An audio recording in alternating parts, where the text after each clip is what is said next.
Turma, bom dia a todos. Como é que estão? Todo mundo tranquilo? Para quem está no grupo do Telegram, vocês viram que eu já mandei uma atividade, certo? Oi? Não, somente uma foi enviada até o momento. Viu? E quem não está no grupo do Telegram, a atividade também está no AVA.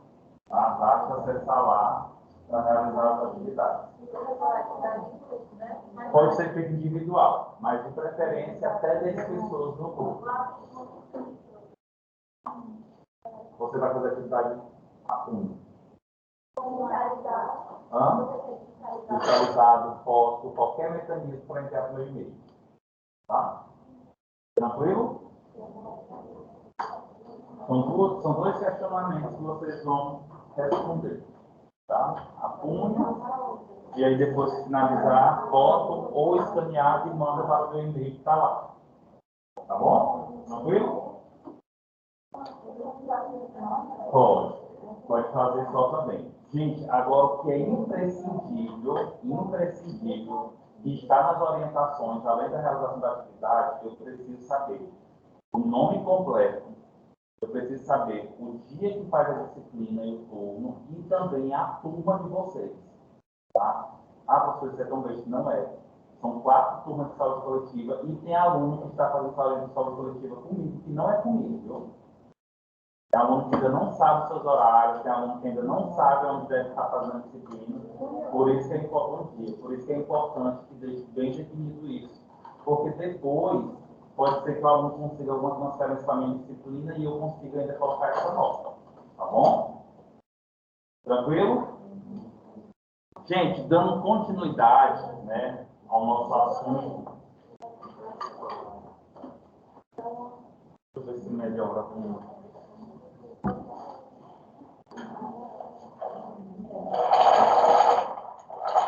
Melhor assim, turma? Tá, já está gravando. Obrigado. Turma, olha só. Vamos iniciar aqui o nosso conteúdo em relação, aliás, vamos dar continuidade ao nosso conteúdo sobre a questão da história da saúde coletiva e o nosso sistema de saúde que existe hoje, tá? É muito importante nós compreendermos sobre o que seria a era bacteriológica, ou teoria microbiana. De antemão, eu justifico para vocês que quando fala teoria microbiana, está relacionada ao quê? Que as doenças eram exclusivas de micro-organismos, tá? E, consequentemente, quando eu falo que as doenças eram exclusivas do micro-organismo, se entendia que basta retirar, sanar o micro-organismo, o agente etiológico, que as pessoas estavam curadas. Olha o tanto que é importante esse conhecimento lá antigo para agora. Gente, hoje, uma pessoa que tem uma doença ocasionada por um agente etiológico, uma vez que ela está curada desse agente etiológico, eu não preciso mais me preocupar nas condições de saúde associadas àquele agente etiológico. Vocês conseguiram entender o que eu falei? Não? Nem eu. De novo, mas com mais calma. Olha só, a teoria microbiana diz o seguinte, que nós adoecemos a partir de um agente etiológico. O que é agente etiológico? Qualquer micro-organismo. Tá? Então, bastava nós tratarmos o agente etiológico, matar o agente etiológico, que nós ficávamos o quê? Curados. E aí o questionamento é, hoje, isso realmente acontece? Quando nós estamos doentes com algum micro-organismo, basta a gente curar do micro-organismo que a gente não tem mais sequela? Que eu não preciso mais me preocupar com o paciente? Não, gente. Uma das provas bem grandes disso é a Covid-19. As pessoas pegam Covid-19, estão curadas da Covid-19 e ficam sequela por anos. Nós temos um ano já, mais de um ano da pandemia, e tem pessoas que adquiriram a doença no início da pandemia e ainda tem sequela até hoje. Sequelas relacionadas ao quê? Coagulação, coração, depressão, ansiedade, tá? Perda de memória. Ainda tem pessoas que não recuperaram completamente o olfato, o paladar. Então, essa teoria microbiana ela é excelente, mas não cabe mais hoje. Turma, toda vez que nós falamos teoria, significa que pode ser refutado, tá? teoria ela pode ser refutada. O que é ser refutada? Para aquele momento, aquela teoria era válida. Hoje já não é mais, porque se descobriu uma nova situação. Tá bom? Tranquilo? Olha só, gente. A era bacteriológica é uma teoria germinal das enfermidades infecciosas. Então, significa que todas as doenças infecciosas são ocasionadas por algum germe, né? Germe é um termo popular que significa micro-organismo, tá? E é verdade. Toda doença infecciosa é ocasionada por um germe. Toda doença infecciosa é ocasionada por algum micro-organismo, tá, turma? Outro ponto da era bacteriológica, causada por micróbios com capacidade de propagar-se entre as pessoas. Contudo, turma, nem toda doença infecciosa ela é uma doença transmissível. Tá? Aqui não. Quando eu falo aqui, causada por micróbios com capacidade de propagar-se entre as pessoas, eu estou incluindo todas as doenças infecciosas. Mas, por exemplo, de modo geral, o HIV, ele não é propagado pelo ar. Existe mecanismo de transmissão do HIV, tá? Mas é uma doença infecciosa. Quando eu me refiro aqui, eu estou querendo incluir todas as doenças infecciosas. E uma vez que a pessoa tinha um tipo de doença infecciosa, você tinha que fazer isolamento. Por que eu estou contando essa história? Porque mostra para a gente algumas características que aconteceram lá no nosso passado. Por exemplo, uma pessoa que tinha lepra. Ela simplesmente era isolada do mundo porque acreditava que ela tinha favorecido o quê? Um processo de transmissão facilmente. Bastava o quê? Pegar na pessoa. Nós sabemos que isso não acontece. Tá? Gente, e aí nós temos aqui, por exemplo, o médico alemão Robert Koch, tá? Comprovou a transmissão do antrax e aí começou fidelizar e começou a acreditar mais nessa teoria. Por quê? Robert Koch, ele mostrou a transmissão do antrax. Antrax, turma, é uma bactéria, tá? Que é muito fácil de ser transmitida pelo ar. Inclusive, não sei se vocês se recordam, mas alguns anos atrás, nos Estados Unidos, tinham pessoas pessoas importantes que recebiam uma carta pelo correio e dentro dessa carta tinha um pó branco. Não sei se vocês chegaram a ver alguma coisa relacionada a isso. Tá? Passou muito nos jornais. E aí foram investigar. Esse pó branco, gente, era essa bactéria, antrax. Tá? Porque a pessoa, quando abria a carta, ressuspendia o pó e vinha a bactéria e era transmitido, né, pelo ar. E aí a pessoa sofreu algumas consequências. Inclusive, o antrax é considerado uma bomba biológica. Tá? O que é bomba biológica?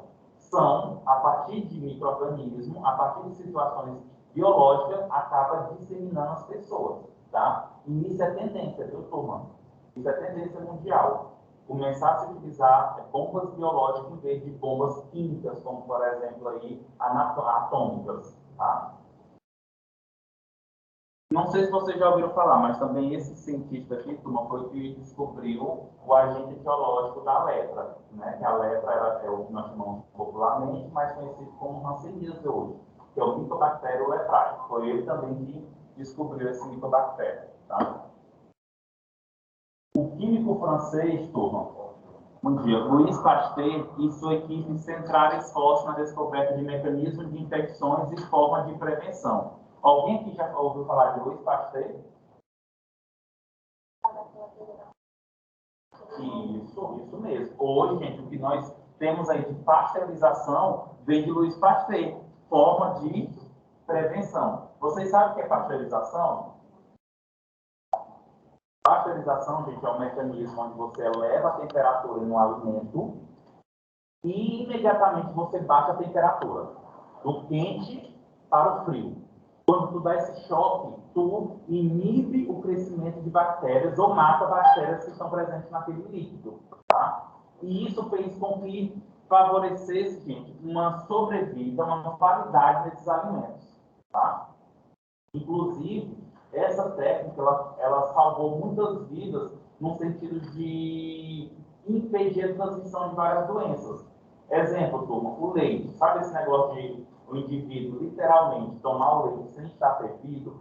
principalmente esse leite que ele vem diretamente do agricultor, do produtor, isso não é adequado, tá? Porque eu não sei que micro-organismo aquela vaca tem ou como está sendo a ordenha. Eu não sei se aquelas tetas estão higienizadas adequadamente, eu não sei como é que está as mãos do ordenhador, tá? E aí isso acaba favorecendo a transmissão. Por isso que é tão importante a gente beber o leite. Contudo, tudo isso daqui é importante, mas surge alguns problemas depois. Existem pessoas que têm em mente que basta eu ferver demais ou aumentar a temperatura no alimento que eu mato os micro-organismos. Ou basta eu colocar um frio demais no alimento que mata os micro-organismos.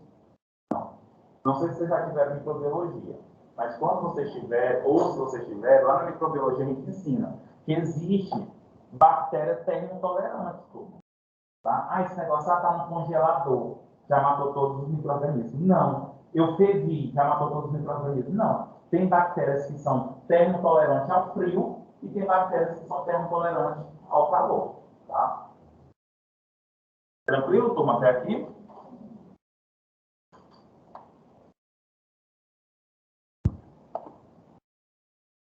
E aí, gente, ainda seguindo essa característica da era microbiológica, lembrando que essa era microbiológica, ela retrata que nós adoecemos por causa de um micro-organismo, tá? Um médico inglês, Edward Jenner, desenvolveu a vacina contra a varíola, ou seja, gente, já começou-se a desenvolver técnicas de prevenção de doenças ocasionadas por micro-organismos. Olha só, gente, o médico húngaro Ignaz Semmelweis associou o fato de estudante de medicina sofrer das... Vocês já ouviram falar em algum momento sobre isso? A enfermagem estuda muito isso, sobre lavagem de mãos. Já ouviram falar desse médico húngaro aqui, gente, Ignaz Semmelweis? Não? Gente, esse médico ele foi um marco importante para a lavagem das mãos. Tá? O que foi que ele percebeu? Que existia duas alas dentro de um hospital que fazia o parto. Uma ala ela era feita por parteiras e outra ala era feita por médicos, médicos e estudantes de medicina. E, consequentemente, aqueles que eram estudantes de medicina, o médico que fazia os partos, as mulheres sofriam mais complicações, como infecções ou morte. E aqueles que eram realizados por parteira, não acontecia isso. E aí ele se intrigou. Por quê? Que, teoricamente, um que favorecia, que tinha todo o conhecimento técnico, favorecia mais essas complicações e a outra não. E aí ele percebeu o quê? Que a maioria dos estudantes, quando ia passar de parto, gente, ele saía da aula de anatomia. Ele saía dos estudos de cadáveres. Então, ele ia diretamente fazer o parto e levava, teoricamente, micro-organismos para o parto. E as mulheres sofriam complicações. E aí ele introduziu o início da lavagem das mãos entre esses procedimentos, de um local para o outro. Tá? Deu para entender isso? Gente, e olha só. Oi? Dizem que a lavagem da carne não é conta que as bactérias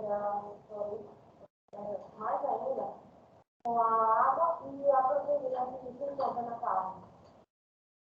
Não entendi, desculpa. Não se lava o quê? Não se lava o quê? A carne. Sim, vocês têm que compreender um pouco com máscara, fica abafado o som. Então é necessário, se vocês quiserem participar um pouco melhor, também abrir um pouco mais a boca e baixar um pouco mais a máscara, porque senão não tem como eu compreender. Vocês perceberam que eu estou bem alto aqui para vocês tentarem compreender essa situação. Tá? Então, olha só, e aí dentro dessa característica aqui, associada, isso mostra a evolução que nós precisamos ter, né, em relação ao micro-organismo. E a partir desse momento, turma, começa a se entender o quê? Infecção. E aí as pessoas adoeciam com a característica de um micro-organismo associado. E aí esqueceu tudo que era associado ao micro-organismo, a pessoa, e pensou só em micro-organismo, tá?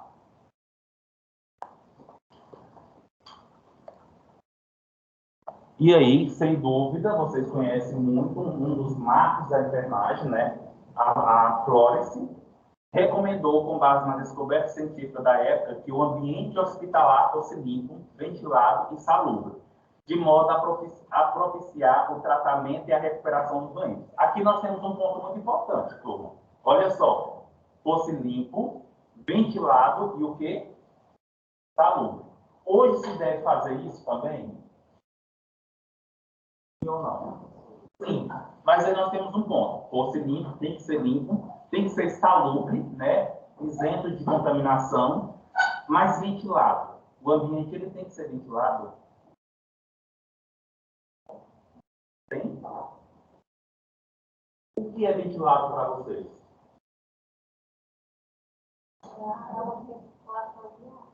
Isso é bom dentro por exemplo, de uma sala cirúrgica, por exemplo? Não. Tudo vai depender do ambiente, tá? Só para vocês terem ideia, turma. Dentro de uma farmácia de manipulação, quando se manipula medicamentos estéreos, o vento ele tem que vir de cima para baixo pelas paredes. Ele não pode ressuspender. Porque senão eu estou levando o quê? Posso levar o quê? Micro-organismo. Quando eu falo ventilado, tem que ter uma circulação de ar em um sentido. Mas não pode ter uma circulação. Por exemplo, abrir essa janela aqui e circular o ar de qualquer maneira. Por quê? Eu posso trazer a gente de fora para dentro e a gente de dentro para fora, levando a infecções comunitárias e infecções hospitalares. Tá?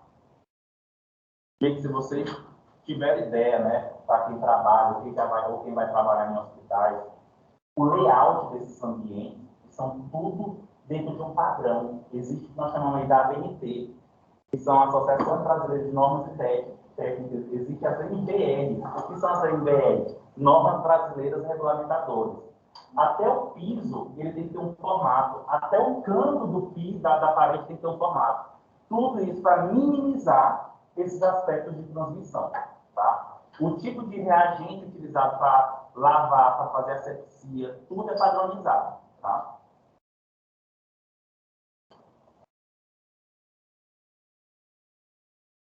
E aí, turma, vamos seguir o nosso modelo de doença, saúde e doença. Olha só, no século XIX, nós temos, então, um modelo unicasual. O que é esse modelo unicasual?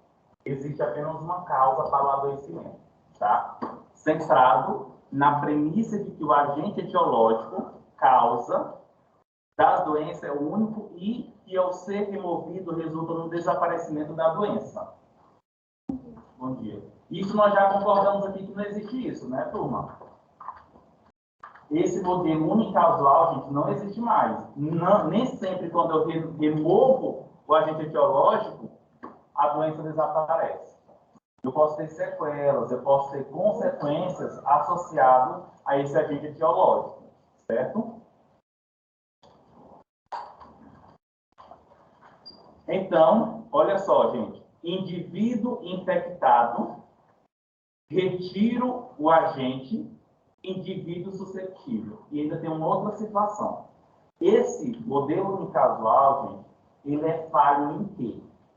Ele é falho que quando o indivíduo está infectado, eu basto tirar o agente, ou seja, eu basto tratar o patógeno, os germes. Mas aí tem um problema. Toda vez que eu retiro o agente, que eu trato o indivíduo ele torna de novo o quê? Suscetível. Por que esse modelo ele é um modelo falho? Porque eu tenho que entender o que favorece essa transmissão. Eu tenho que quebrar a cadeia de transmissão. Tá? Gente, quando uma pessoa está com diagnóstico de tuberculose dentro de uma casa, qual é a primeira coisa que é feita? Alguém sabe? Hã? Isolar? Não. Não, é transmitido. Mas não é isolar o indivíduo. Você vai dar a medicação rapidamente. Em 3, 4 dias da medicação já não se transmite mais. Tá, gente? Com 3 dias.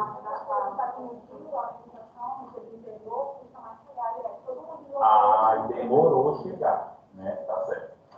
E aí realmente deixou a pessoa mais isolada, tá? Porque literalmente a medicação não estava pronta e entregue. Porque lembra, gente, tuberculose, canceríase, algumas doenças elas são tratadas somente pelo programa único, pelo sistema único de saúde, tá? E aí tem locais que pode não ter a medicação pronta e entrega realmente, tá? Só que assim, muito cuidado, isolar até iniciar o tratamento, tá? Porque quando a gente fala diretamente isolar, é como se literalmente deixasse para lá, tá? Mas ao mesmo tempo que já se faz esse processo, turma, a gente tem que contactar todas as pessoas que estavam próximas daquele indivíduo, começar a fazer testes, tá? Para eu tentar quebrar a cadeia de transmissão, tá? Gente, e eu gosto muito de dar esse exemplo aqui, indivíduo infectado e indivíduo suscetível, com o que nós chamamos de verme. Tá? Verme. Olha só, não adianta, por exemplo, uma criança dentro da nossa casa ser diagnosticada com giardíase, tá? Que é a Giardia lamblia, que é um protozoário que causa diarreia, aquela diarreia, a gente chama de diarreia com esteatorreia, mas é uma diarreia que tem presença de muco, presença de catarro nas fezes. Por quê? Esse protozoário, gente, ele impede a absorção de vitaminas lipossolúveis. E aí as fezes ficam bem com cara de óleo. É semelhante a uma pessoa que toma Olistat, né? Quem já tomou, que conhece alguém que tomou Olistat, uma pessoa que está infectada com giardias, gente. Todo mundo sabe o que é Olistat? Então, Olistat é um medicamento utilizado para ajudar no processo de emagrecimento. Ele impede a absorção de gorduras da alimentação. Então, quando a pessoa toma Olistat e defeca, o vaso sanitário, a gente fica com uma capa de gordura. Uma capa de gordura mesmo. Você tem que usar detergente para desgrudar dali daquele vaso sanitário. Tá? E a Giardia lamblia favorece isso. A Giardia lamblia impede a absorção de vitaminas lipossolúveis da nossa alimentação e o vaso sanitário fica ali repleto de gordura. Tá? E aí o que é que acontece? A mãe, o pai percebe aquilo dali, que a criança está com diarreia, vai e compra ali o metronidazol, né? Compra ali o Flagyl, por exemplo. E aí trata a criança. Perfeito. Mas quem é que está transmitindo para essa criança? Pode ser o próprio pai e a própria mãe. Por que o pai e a mãe não tomam a medicação? Tem que tomar, principalmente a Giardia lamblia, uma vez que tem alguém dentro da casa, tem que tomar em todo mundo. Porque o processo de transmissão da Giardia lamblia é muito simples, é muito fácil. E eu gosto muito desse exemplo porque nós temos em mente que o medicamento para verme, gente, ele é preventivo. Não existe nenhum medicamento para verme preventivo. Tu toma um medicamento para verme, ele é curativo. Se tu tem o verme, o medicamento vai matar o verme. Certo? Matou o verme. Parou de tomar o medicamento. No outro dia, se tu estiver em contato com a fonte transmissora, tu vai pegar de novo o verme. As pessoas tomam remédio para verme e dizem assim, vou tomar remédio hoje. Aí pronto. Acho que vai passar um ano sem pegar o verme. Não, gente.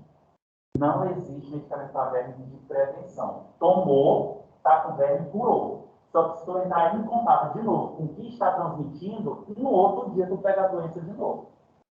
Certo? E esse é o grande problema do modelo unicausal. Eu preciso saber, gente, o processo que está associado à transmissão. E isso é importante. Eu preciso quebrar essa cadeia. Senão, eu vou estar só sobrecarregando o nosso sistema. Ficou claro isso, turma? Não? Não? Do remédio para verme ficou claro? Tá? Não existe remédio para verme preventivo. Eu não tomo um medicamento para prevenir não ter verme. Eu tomo para matar o verme se eu tiver. Tá? Gente, vocês lembram qual foi a última vez que vocês tomaram remédio para verme? Talvez, esse tempo, a maioria tomou, né? Caso o Covid, tomaram isso ivermectina e por ficar pensando no Covid, né? Não pensando no verme. Tem um trabalho que eu estou desenvolvendo com um aluno de mestrado, que a gente está pegando, nós estamos pegando, analisando 3 anos de um laboratório, todos os exames de fezes. Em 2019, nós analisamos quase 3.000 exames de fezes. Em 2020, nós analisamos só uns 1.000 e pouco, e agora em 2021, nós já estamos indo para quase 2.000 e poucos exames de fezes. Por que nós estamos fazendo esse trabalho? Porque a gente está analisando os vermes antes da pandemia, o verme durante a pandemia e os vermes pós-pandemia. Gente, basicamente, este ano e o final do ano passado, a população quase não tinha verme. Os exames deram muito negativo. comparado ao ano de 2019. Porque nós tivemos uma automedicação por medicamentos por verme, ivermectina e anita. Mas não com a intenção de tratar a verme, mas sim com a intenção de tratar a Covid-19. Tá? Por um lado, isso é positivo, não é ruim. Tá? As pessoas tomaram medicamentos vermífagos para tratar a Covid-19, por um certo lado, eles ficaram com menos verme. Tá? Mas lembrando que não é o fato de tomar um remédio para verme que você está com prevenção ao verme. Se você entrar em contato de novo com aquele parasita, no outro dia que você terminou o medicamento, você vai adquirir de novo o verme. Tá? Vou falar outra coisa. Existe uma frase, como que diz o seguinte: um homem sem verme é um homem morto. Um homem sem verme é um homem morto. O que essa frase nos refere? O que essa frase nos diz? Que nós tivemos verme, que nós temos verme ou que nós teremos verme enquanto for vivo. Porque o verme só não gosta de cadáver. Porque para o verme se sobreviver, ele precisa de um ser vivo ativo. Então, enquanto você for ativo, enquanto vida você estiver, você poderá ter verme, ou tem verme, ou terá verme. Tá? E, infelizmente, a gente não pode olhar um para o outro e dizer que você tem verme. Tá? Mas, possivelmente, se eu fizer uma análise aqui, uma grande parte daqui vai ter lombriga, vai ter tripúris, vai ter ameba, porque nós não temos educação em saúde para tratar, prevenir os vermes. Certo? Tranquilo? Os rapazes, então, que não têm educação em saúde para lavar as mãos quando vai no banheiro fazer o número 2, tem uma predominância enorme, né? Tá? Turma, que não se preocupa. Não se preocupa que isso não é algo, entre aspas, ruim, isso é cultural. Nós viemos de uma cultura de, infelizmente, não entender sobre lavagem das mãos, a importância disso. Vou dar um exemplo para vocês, gente. Entrando nessa característica aqui, vou dar exemplo de uma escola particular, tá? E de uma escola pública. Vou dar exemplo de uma escola de uma afiliada, que é o Reino Infantil, e digo isso porque eu vou e acompanho alguns aspectos. Gente, as crianças lá, elas lavam as mãos praticamente 3, 4 vezes por dia, ou enquanto permanecem na escola. Se vão lanchar, antes de lanchar, existe uma... Estou falando crianças, viu, gente? Criancinhas. Vão com a fila, aí lá tem o que eles chamam de escovódromo, para lavar o dente, lavódromo para lavar as mãos, tá? E aí a criança, antes de merendar, lavou as mãos. Aí vai todo mundo merendar. Depois que lancha, vai lá lavar as mãos de novo. Ah, mas o que tem isso? Isso vai se tornar algo cultural para a criança. Isso vai se tornar um hábito para aquela criança e você pode ter certeza que isso vai refletir em doenças lá no futuro. Agora, pega uma criança de uma escola pública que não tem estrutura para isso e não tem esses aspectos, ela não vai saber a importância de lavar as mãos. Por que que nós, por exemplo, temos dificuldade em lavar as mãos, principalmente os rapazes? Porque a gente não tem essa cultura, a gente não tem esse hábito de lavar as mãos, tá? E simplesmente antes do almoço, das refeições. Eu me lembro muito bem que quando eu ia dormir na casa de uma madrinha, na verdade eu não gostava de dormir na casa de uma madrinha, porque ela exigia que todo mundo que estivesse ali escovasse os dentes antes de dormir. E eu não suportava escovar os dentes antes de dormir. Mas porque eu não tinha um hábito que deveria ser inserido aonde, gente? Dentro da nossa casa. E lá na frente isso vai levar para um reflexo. Reflexo em quê? Em problemas de dente, outros problemas associados à dor de cabeça, que está associado ao dente. Tá? Então é só para vocês observarem o que o hábito ele é importante. E o que a educação em saúde favorece esse hábito. Tá?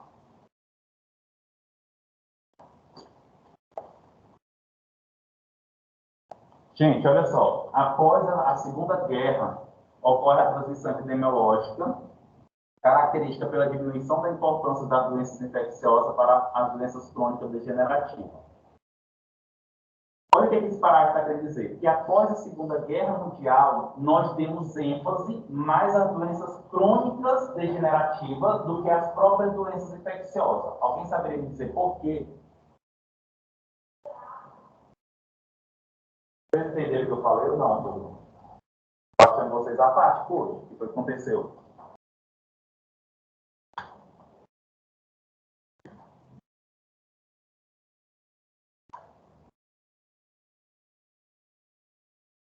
Gente, vocês sabem qual foi a entre aspas, primeiro antibiótico surgido no mundo? É o terror de todo mundo.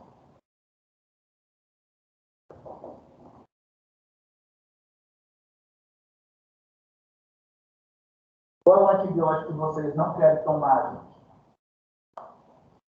Vocês estão com alguma infecção, aí chega lá na UPA, chega no São Domingo, chega em algum local, vamos ter que dar essa medicação. Tu logo inventa que tem alergia a ela só para não tomar.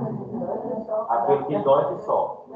A famosa Bezetacil, tá? Gente, a Bezetacil é o nome comercial, tá? O nome do princípio ativo é penicilina G.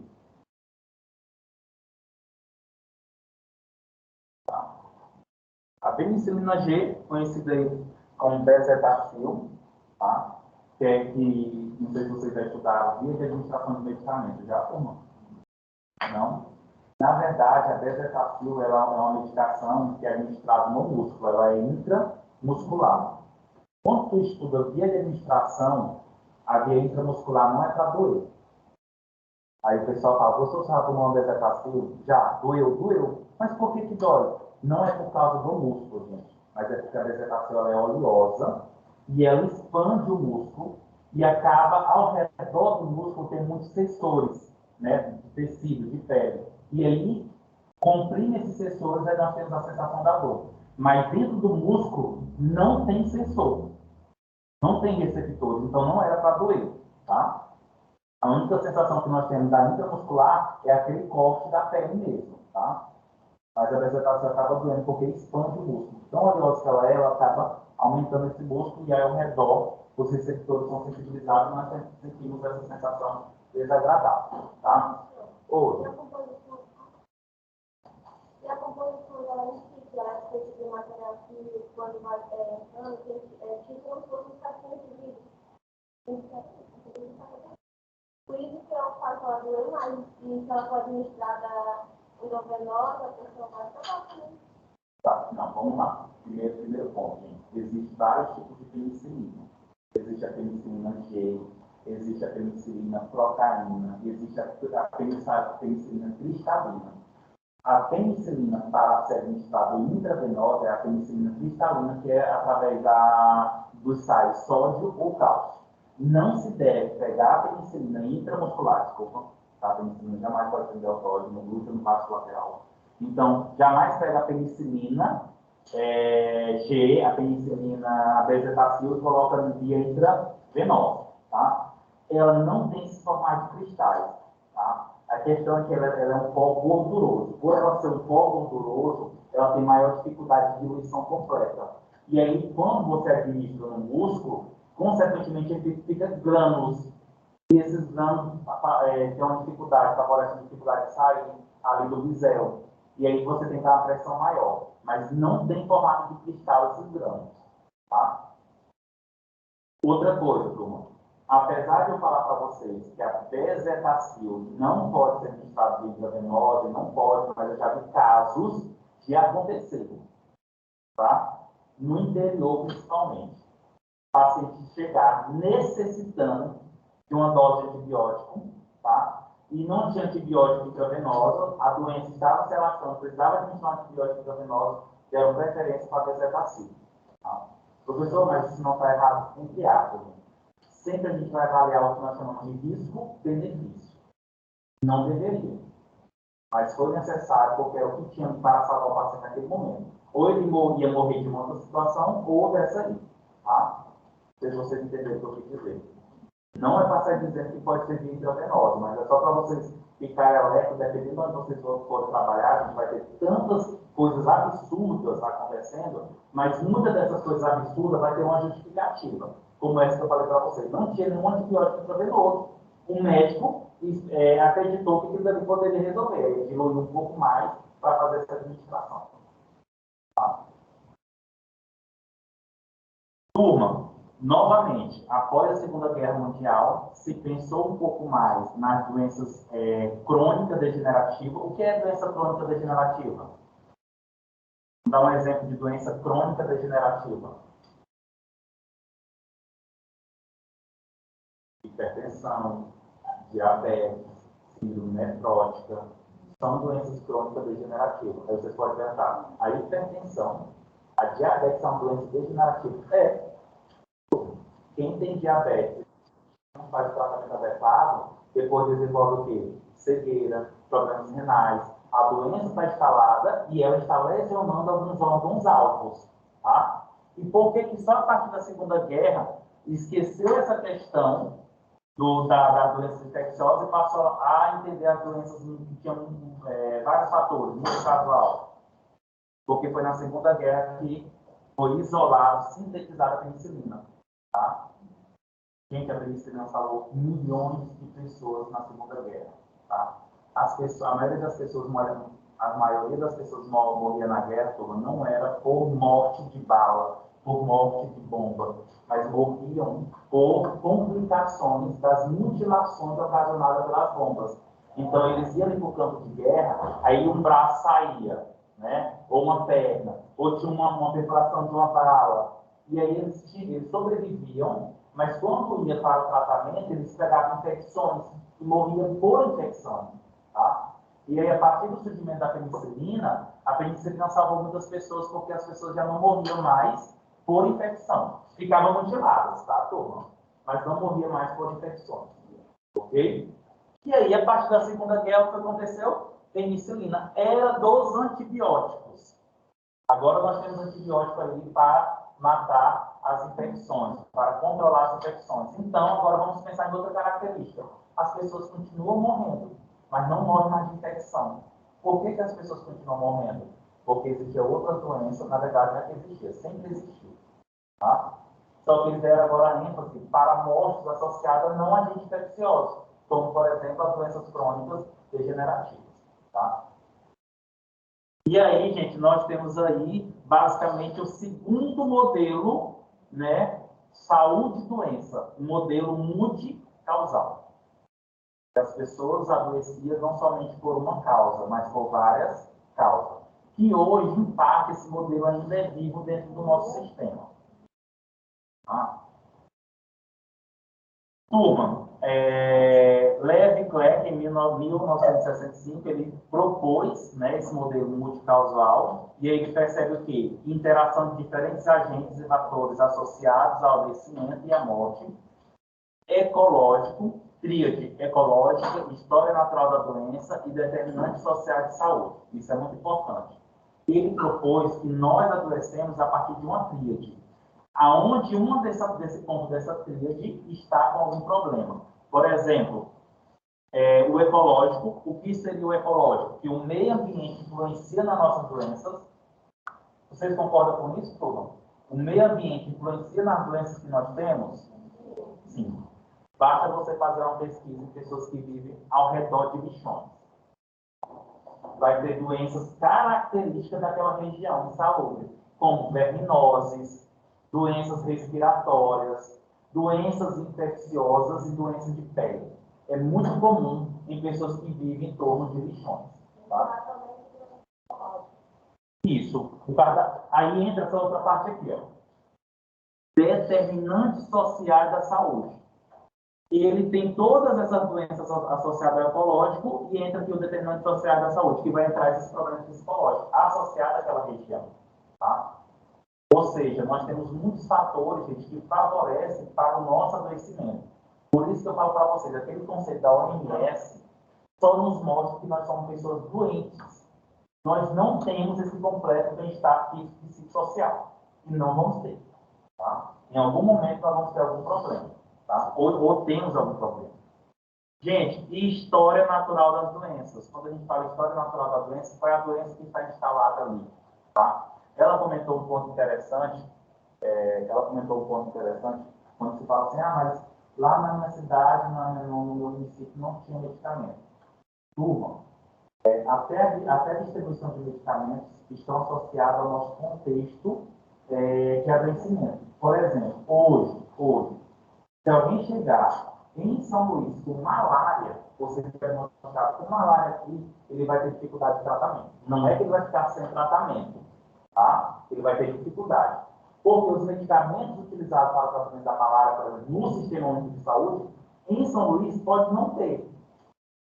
Pode até ter, porque tem tanta cloroquina, hidroxicloroquina para a Covid, que talvez tenha rapidamente.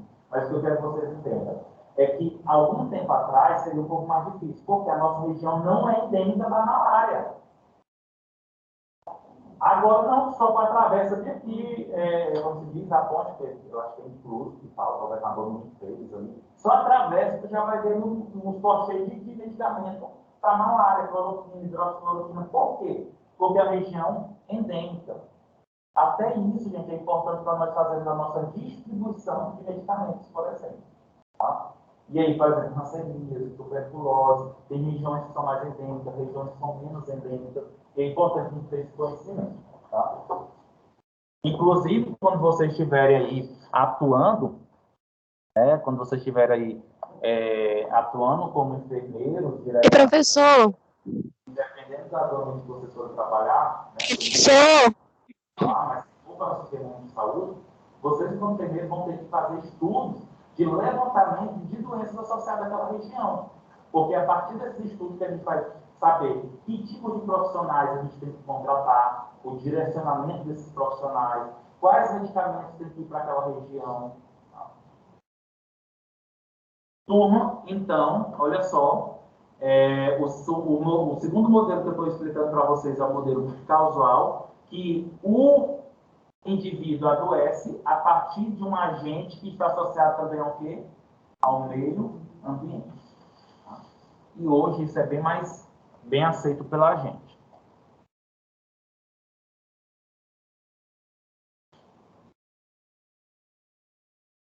Turma, quando a gente fala assim, quais seriam as necessidades básicas que nós temos? Quais são as necessidades básicas que nós temos? Eu quero que vocês falem geral, tá? De modo geral. Alimentação, higienização, lazer e descanso, saúde, como um todo. Gente, a primeira coisa que veio na minha cabeça foi financeiro. A primeira coisa de qualquer uma, não é que ele é o mais importante, mas na minha cabeça é financeiro, né? Econômico, tá? Então vocês sabem muito bem. Social, tá, gente? Que envolve família, relacionamento, etc e tal. Mas por que eu entrei nisso? Vocês falaram a nossa necessidade básica muito perfeitamente. E quais são as nossas necessidades sanitárias? O que é necessidade sanitária? É cuidados de saúde que nós temos que ter. Tá, agora vamos trazer por profissionais. Que profissionais nós devemos ter? Quais profissionais nós devemos ter para esse cuidado sanitário? Você falou alimentação, foi? Então, quem eu botaria como profissional? Nutricionista. Educador físico. Sabe por que eu estou falando isso para vocês, turma? Porque existe uma roda que fala sobre a necessidade de saúde. E tem vários profissionais lá importantes para essa necessidade de saúde. E tem lá, cuidados de enfermagem. Tá? Nós temos atenção ocular, atenção pediátrica, atenção clínica, cuidado de enfermagem, atenção nutricional, atenção farmacêutica e atenção em atividade física. São as necessidades sanitárias que nós precisamos. Quando eu falo que nós precisamos dessa necessidade sanitária, nós deveríamos dar importância para esses profissionais que eu falei agora para vocês. Contudo, nós temos tendência de dar ênfase somente para a atenção médica. Mas e a atenção e o cuidado da enfermagem, gente? É importantíssimo. E o cuidado do profissional farmacêutico é importantíssimo. Por exemplo, na avaliação farmacoterapêutica. O cuidado da enfermagem na administração de medicamento, por exemplo, na resolução de doenças autolimitadas, a importância do profissional nutricionista. Infelizmente, apesar de nós termos todas essas necessidades, essas condições, nós transferimos o cuidado apenas para um tipo de profissional. Tá? Turma, condições socioeconômicas, culturais e ambientais gerais. O que seria isso? O que isso está querendo dizer? que, dependendo de nossas condições socioeconômicas, culturais e ambientais, nós vamos ter problemas de saúde. Tá? Vocês concordam comigo que existem grupos que fazem uso da maconha? Tá? Geralmente, essas pessoas um pouco mais liberais, inclusive, se eu for colocar, fazer uma divisão, gente, eu não estou fazendo nem preconceito, nem fazendo discriminação, mas é o que a gente vê na prática. Mas se vocês observarem, geralmente as pessoas dos cursos das áreas sociais e humanas, eles são muito mais liberais quando se pensa no uso da maconha. Concordam? Ou não? Tá? Eu posso dizer que esses grupos, eles vão ter condições de saúde diferentes, por exemplo, da gente que não pertence a esse grupo, que não faz o uso da maconha. Não estou dizendo que aqui não tem ninguém que faça o uso, tá, turma? Pode ser que tenha alguém, nada contra, ok? Mas não dê preferência pela fumada, gente. Use o brisadeiro, o bolo, tá? Mas a fumada não, porque o problema é a fumada, tá? Porque a fumada, porque quando você fuma maconha, você está levando a combustão. A combustão leva à produção de uma substância chamada THC, que é o tetrahidrocannabidiol. Esse THC aqui, turma, ele é a substância que leva aquela sensação de paz e amor, larica, tá? Que o mundo está pegando fogo e você é feliz da vida, que os problemas foram resolvidos, entendeu? Agora, quando você utiliza o chá da maconha, quando você utiliza a maconha na bebida alcoólica, quando se utiliza o óleo da maconha, a produção de substância THC é mínima e se produz mais o cannabidiol. Esse cannabidiol é uma substância benéfica para o nosso organismo, que é utilizado como analgésico, que é utilizado para AVC, para derrame, tá? E se tiver a opção de não usar nenhum dos dois, não use. Tá? Mas por que eu entrei nesse contexto? Só para avisar para vocês, hábitos culturais. Tem determinados tipos de culturas que são inseridos na gente que vai levar a determinados tipos de doenças. E eu tenho que ter essa característica, tá? Exemplo, turma. Uma vez, eu tive a oportunidade também de fazer, dentro dessa minha área de pesquisa, eu tive a oportunidade de ir para Grajaú, tá? Onde tem aquelas tribos indígenas lá. E aí foi feita uma pesquisa, eu fui fazer pesquisa sobre infecções sexualmente transmissíveis, tá? HIV, hepatite, palestras e coletar material para realizar esse exame, uma pesquisa no mestrado. E aí, o que aconteceu? A gente era impedido de falar qualquer coisa sobre planejamento familiar. Nós éramos impedidos de falar qualquer coisa que falasse para eles que era para deixar de reproduzir ou tomar cuidado na reprodução. Porque isso, gente, é uma ofensa. Quanto mais filhos eles têm para a cultura deles, melhor eles são. Então, olha só, eu tendo que me adaptar em uma situação cultural, sabendo que tinha ali, gente, adolescente, né? Dependendo do livro, adolescente vai até os 24 anos, tá, turma? Dependendo do autor. Mas tinha meninas, mulheres de 23, 22 anos que já estavam no quarto filho. E não ia ligar. E se você chegasse a falar, isso seria uma ofensa para a cultura, porque para eles, quanto mais filhos, melhor. Tá? Então não se fala de planejamento familiar para eles. Tá? A gente tem que falar sobre infecções sexualmente transmissíveis, o cuidado, os problemas, a percepção, se tiver, para depois se tratar o mais rápido possível. Tá? Voltando, por que eu falei isso? Essas mulheres, gente, possivelmente vai ter muitos problemas voltados para a área genital, como infecções sexualmente transmissíveis, problemas associados ao útero, problemas associados à vagina, tá? Porque, além de ter uma relação sexual frequente, por causa da obtenção de filhos, ainda tem o quê, gente? Pare várias vezes. Nós sabemos que quanto mais o indivíduo parir, quanto mais a mulher parir, mais problemas associados ao útero ela vai ter. Tá? E não somente isso, já tem casos que mostram, disso que mostram, quanto mais pare, tem probabilidade de ser hipertensa, tá? Porque durante a gravidez pode estar desenvolvendo a hipertensão associada à gestação. Então, são vários fatores. Okay? E é isso que eu quero que vocês entendam, de a gente ter essa percepção, esse cuidado enquanto profissional. Tá? E aqui, gente, é só para a gente entender tudo que é importante para a gente, né? A produção agrícola de alimentos, a educação, tá? O ambiente de trabalho, condições de vida de trabalho, tá? Não estou conseguindo ver. O outro é...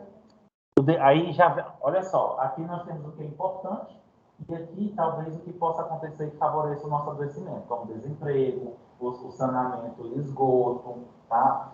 Saúde, desculpa, saúde, saneamento e esgoto, serviços sociais de saúde e habitação.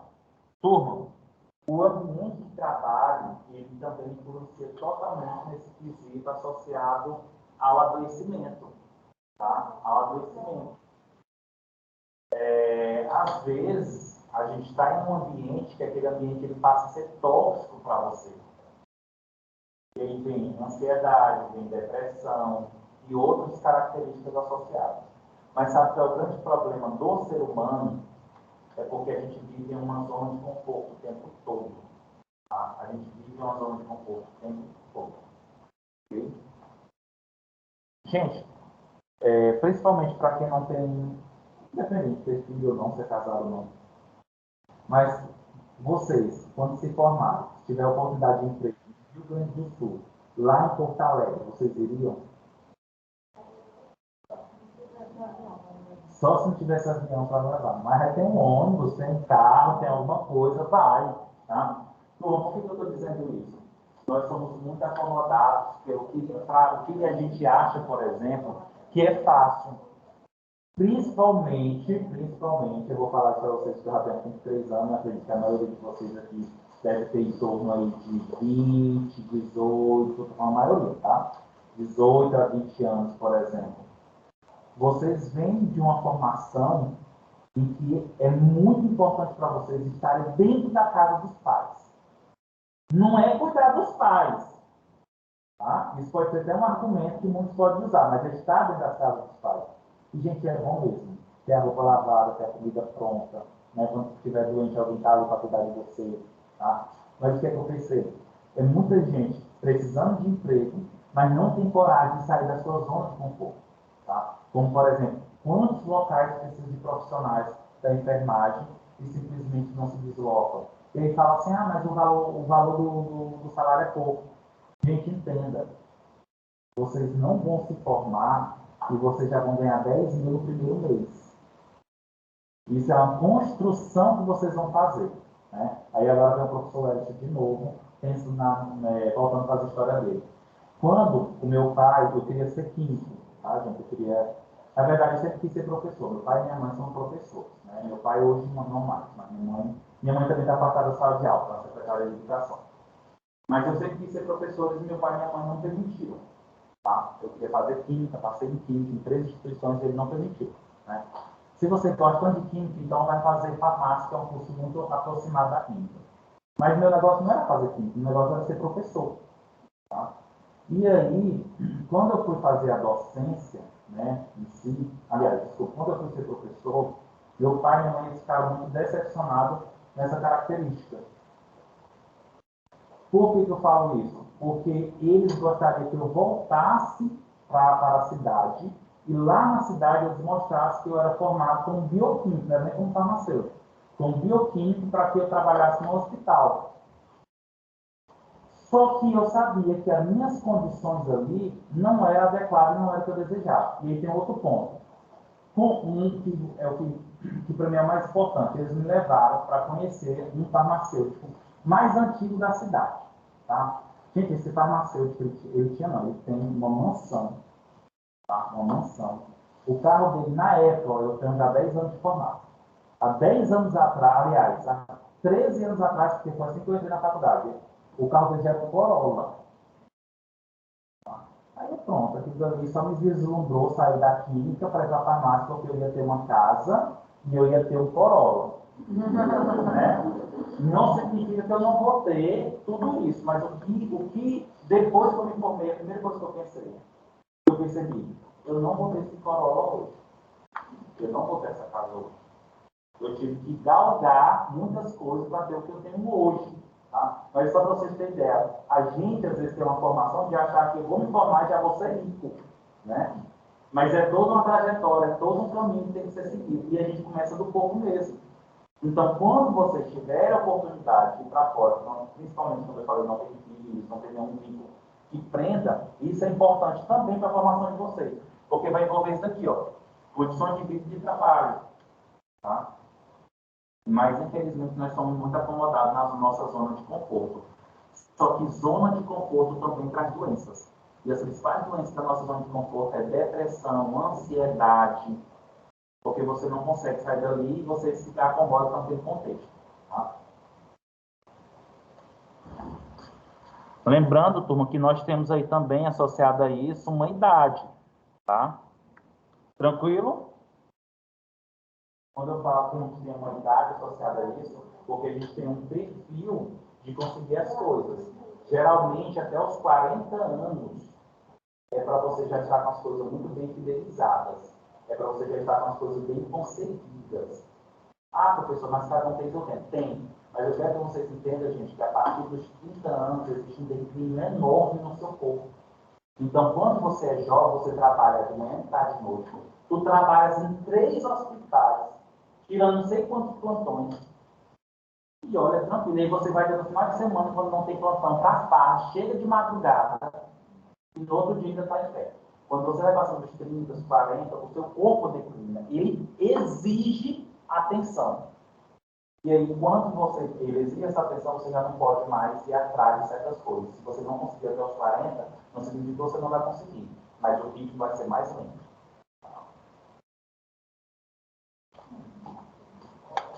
Quer falar alguma coisa? Não. Posso continuar, turma? E agora a gente vai falar sobre os aspectos históricos do Brasil, associados às doenças em si. Tá? Olha só, gente. O Brasil colônia, né, entre 1500 e 1822, tinha aí o que, gente? Doenças, era castigo e geralmente era tratado por o quê? Curandeiros ou pajé. Sendo que nesse período o foco de tratar as doenças era o quê? Curandeirismo, ou seja, curar o que o indivíduo tinha. Tá? Era feito, de modo geral, por padres jesuítas, né, que detinham alguns conhecimentos. Só que aqui também tem um ponto importante, gente. Não era só os padres jesuítas que tinham conhecimento, outras pessoas tinham. Mas tem que tomar muito cuidado em se tratar com essas outras pessoas, porque poderia ser considerado bruxarismo, poderia ser considerado fora do padrão da igreja. Tá? E voltado para o curandeirismo, o que era feito? Físicos e cirurgiões barbeiros. Tá? Gente, quando a gente fala curandeirismo físico era aquelas pessoas que tinham o conhecimento de fazer poções, que depois foi dado o nome de o boticário, tá, gente? O boticário, e depois foi dado o nome de farmacêuticos. Tá? Então, físico é aquele que detinha o conhecimento, geralmente de fazer poções, depois foi dado o nome de o boticário, tá? E depois farmacêutico. Só curiosidade, para quem não sabe, Botica era o nome do estabelecimento que hoje é farmácia, e o Boticário é o nome do farmacêutico. Inclusive, o fundador da marca O Boticário é um farmacêutico. Tá? E deu homenagem a essa nomenclatura antiga. E aí, gente, o tratamento geralmente era feito nas santas casas de misericórdia. Tá? Eu não sei vocês, mas antes, quando falava Santa Casa de Misericórdia, ele tinha uma sensação de pena, ele tinha uma sensação de morte. Não sei se vocês têm essa percepção, tá? Porque quando a gente fala Santa Casa de Misericórdia, inclusive esse nome, ele é pejorativo do que acontecia nas Santas Casas. Muita morte. Tá? As Santas Casas, gente, era um lugar de tratamento, tá? Mas era muito mais um indício de que a pessoa ia morrer. Porque a partir do momento que a pessoa chegava nas Santas Casas, que já estava praticamente nos últimos, ou nas últimas. Tá? Lembrando, gente, que é uma época que quase não existia recursos nem tratamentos acessíveis para um monte de coisa. Então, quando as pessoas adoeciam mesmo, se o próprio sistema imunológico não ajudasse, não combatesse, possivelmente elas iam morrer.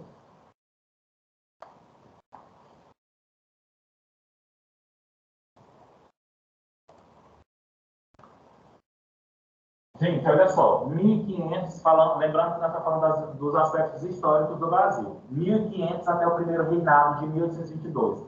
Não dispunha de nenhum modelo de atenção à saúde da população, ou seja, a população era aquém de tratamento, não existia um sistema para dizer, quando fulano adoecer, vai até tal local, como nós temos hoje, tá? Então as pessoas tinham que ter recursos para ir atrás daqueles que tinham conhecimento e que tinham um produto para ser usado. Lembrando que nesse período aqui, gente, as principais fontes de tratamento das doenças eram plantas, animais e mineral. Tá? Era utilizado ervas, era utilizado venenos de planta, era utilizado banha de animais e também era usado muitas argilas para o tratamento de doenças. A atenção à saúde limitava-se aos próprios recursos da terra e aqueles que por conhecimentos empíricos. Tá? Vocês sabem o que é conhecimento empírico? Show. E aí, dando continuidade nesses aspectos históricos, com a chegada da família real ao Brasil em 1808. Gente, vocês sabem por que a família real veio para o Brasil?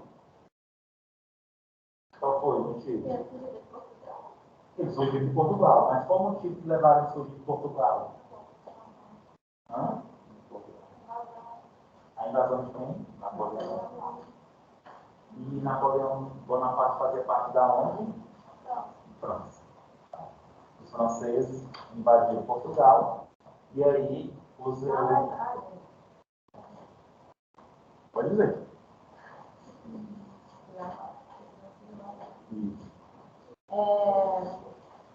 Primeiramente, veio exploradores, que veio para o Brasil, em busca de minerais. Como eu soubesse que aqui era rico nisso, aí já tem aquele processo também que estava acontecendo lá por conta do mineral.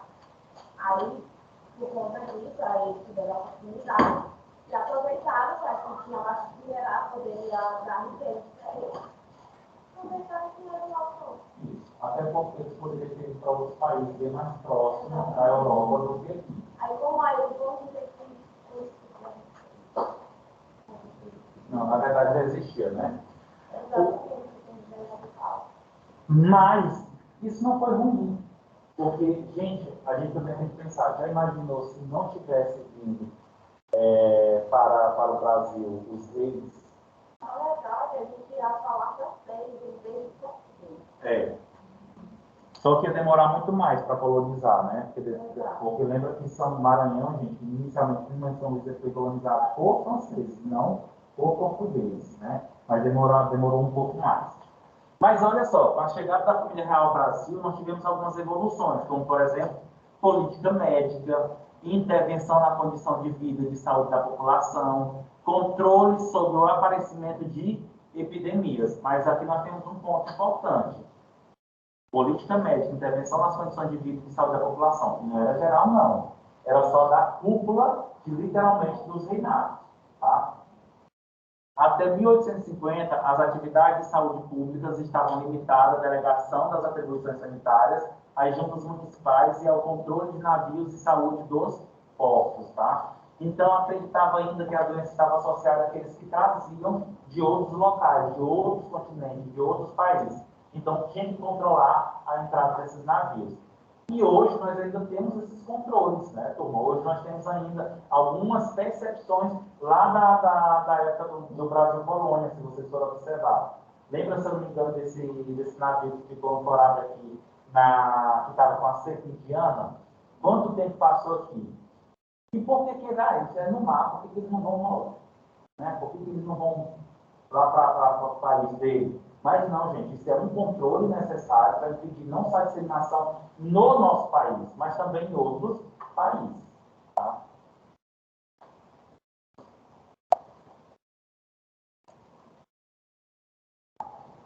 E olha só, gente, Alvará, de 22 de janeiro de 1810. Olha o que é que diz esse documento. Quarentena de viajantes de escravos portadores de doenças epidêmicas. Turma, vou fazer uma ressalva aqui. Gente, eu não sei se vocês tiveram curiosidade, se vocês se perguntaram, se pessoas perguntaram para vocês. Mas a quantidade de gente me questionou por que que para a Covid-19 a quarentena era 15 a 20 dias e por que não era 40 dias. Mas não é quarentena, não é o termo quarentena. Gente, o termo quarentena realmente se refere ao quê? 40 dias. Só que o termo quarentena se refere a 40 dias, mas hoje é um termo utilizado para isolamento e observação. Mas a quarentena ela vai ser determinada pela própria doença, para a manifestação de sinais e sintomas. Se as manifestações geralmente estão associadas a 15 a 20 dias, a quarentena para aquele tipo de doença é 15 a 20 dias. Não precisa ficar o quê? 40 dias. Se determinada doença só é 5 dias, então a quarentena vai ser o quê? 5 dias. Tá? As autoridades sanitárias poderiam conceber o visto de entrada das pessoas na cidade. Tá? Gente, quarentena e isolamento. Laureato de Camboa, espaço de quarentena próximo ao cais e ao mercado. Tá? Quando a gente fala que o Laureato de Camboa, é só para dizer para vocês que era um ambiente onde as pessoas ficavam em isolamento, ficavam em observação. Isso aqui é muito importante, mas também foi feito errado, porque o que acontecia? As pessoas, ele falava quarentena, gente, um ambiente como por exemplo esse daqui. Esse daqui seria a quarentena. Então, todos que chegavam entravam nessa sala que era quarentena. Só que isso também era uma situação errada, porque eu poderia chegar, ficar em quarentena, mas eu não tenho a doença, mas uma outra pessoa que estava aqui tinha. O correto hoje da quarentena, gente, é as pessoas ficarem isoladas em ambientes específicos, tá? Lembrando, gente, que eu não tô contando detalhes para vocês da história, porque é muita coisa mesmo, muitas informações, mas só para vocês terem ideia. Alguns aspectos falam sobre, por exemplo, essa quarentena, como ficava muito próximo do cais, existiam as pessoas que fugiam, né? Tinha pessoas que desciam nos botes, tinha pessoas que vinham buscar esses indivíduos para quê? Para ir para a cidade, e a quarentena não era tão eficaz. Tá? E aí, já no Brasil Império, 1822 a 1889, já teve o quê, gente? Ações de combate a doenças transmissíveis, com cartazes, campanhas, tá? Era bacteriológico e teoria de unicausalidade. Ou seja, turma, aqui nós temos novamente um aspecto associado ao quê? Que o micro-organismo ele é a fonte principal, tá? E nesse período aqui, turma, de 1822 a 1889, nós temos aí o Anton Van, que ele é responsável pela produção do microscópio, por exemplo, de verificar os micro-organismos, o tamanho desses micro-organismos. Aí volta novamente o quê? A característica que as doenças eram ocasionadas por micro-organismos. Tá? Ó, o primeiro microscópio.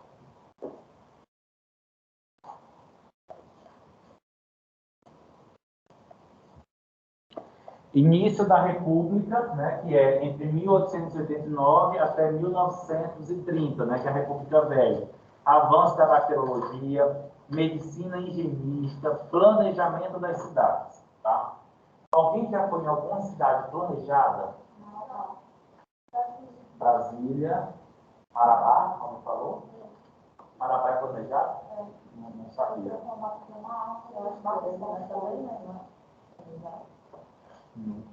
Que na verdade, desculpa, a gente fala cidades planejadas, mas elas depois que estão planejadas, elas não são mais. Né? Porque se planejam, mas o crescimento é tão desordenado que acaba não tendo mais esse planejamento. Mas assim, como modelo de planejamento, eu tenho um Brasília. Tá? Eu tenho um Brasília, que fica bem literalmente organizado. Mas nós sabemos que ao redor, que são as cidades satélites, né, acaba tendo uma desordenação que leva para Brasília propriamente dita. Turma, isso é importantíssimo. Tá? Infelizmente, nós não temos esse perfil ali de organização de cidades planejadas. Quando se tem esse planejamento das cidades, muitas doenças também elas são diminuídas de circulação, de vinculação nessas cidades em si. Tá? Nesse período, qual era a doença de destaque, gente? Cólera, peste bubônica, febre amarela, varíola, tuberculose, hanseníase e febre tifoide. Gente, eu quero chamar a atenção de vocês. Sim. Teve epidemia associada aqui. Mas eu quero chamar a atenção de vocês. Olha, 1889 a 1930, essa história tinha o quê? Tuberculose e hanseníase. Turma, por incrível que pareça, nós temos 2 programas de excelência, que é o controle de tuberculose e o controle de hanseníase. Mas, infelizmente, os casos que nós temos no Brasil é enorme. Nós não conseguimos, literalmente, controlar essas doenças. Tá? Literalmente, nós não conseguimos controlar essas doenças. Ok?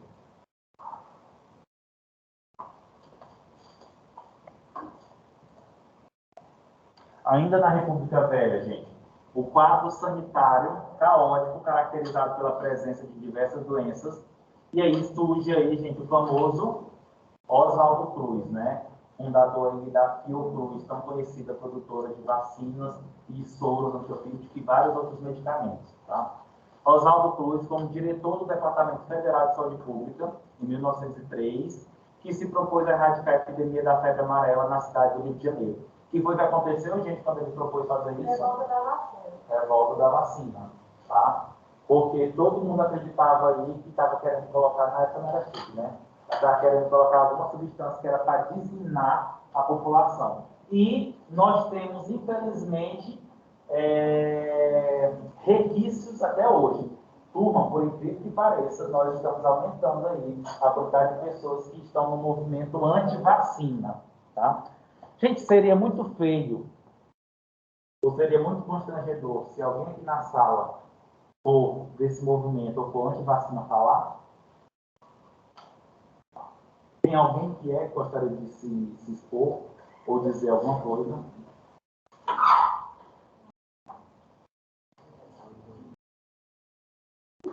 Não, né, turma? Ninguém aqui é contra a vacina, não, né? Não. Contra as vacinas ou contra a vacina da Covid-19? Ah, tá. Porque é um ponto também que a gente tem que separar, né? Porque tem pessoas que são contra a vacina Covid-19, para a Covid-19, mas não são contra as vacinas de modo geral, tá? Mas tem que tomar muito cuidado, porque você, enquanto profissional de enfermagem, futuro profissional de enfermagem, né?